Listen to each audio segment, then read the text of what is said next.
We're talking about all this. Let's not forget the takeover of the U.S. Capitol building on January 6th of 2020. It was a mob supporting President Trump who took it over. Many were there motivated by the lie the former president is still pushing, that the election was stolen from him. It's not true, but some still believe it.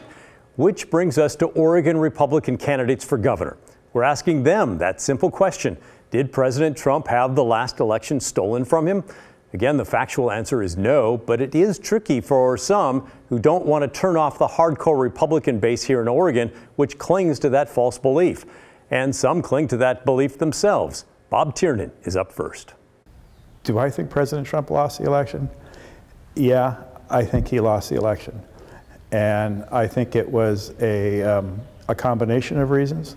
And I have no doubt there was fraud. I have no doubt there was some bureaucratic bumbling. I had no doubt with over 3,000 counties counting ballots and some dead people probably voting. But do I think it was enough to overturn the election? I don't. Next, let's hear from Bridget Barton, who I think is trying to live in the middle on this question.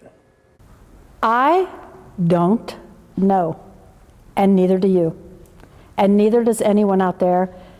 And that is why we're in the state that we're in right now in this country, where people are just at each other's throats. We are in a situation where people literally don't know the answer to that. And that can't continue. How is any voter supposed to know? How would you know? Can you categorically say you know? Have you heard of the Electoral College? I know what the vote count was going through. I'm not denying what the vote count is, and I'm not denying who's sitting in the Oval Office. And that's the way it is, and that's the way it's going to be. And yes, there was an edit in the middle of that for brevity. We're going to post all of these, the full interviews, on our YouTube page this week. Finally, Sandy Mayor Stan Pulliam, who is a believer. Yeah, I absolutely believe that the last election was fraudulent. When you look around the country and you see states moving to vote by mail at the very last second, I believe Pennsylvania a couple of weeks ago, their Supreme Court even said that it was unconstitutional because it sidestepped the requirement for in-person voting. You talk about high tech and the ciphering of information that the American public was able to see.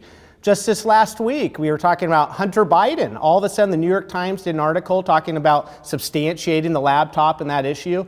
This was news and information that was not allowed for the American public to see during the election. So I absolutely do find the last election to be fraudulent. Tomorrow night, we'll hear from the leading Democrats because, well, just because we want to get all the leaders a shot at that question.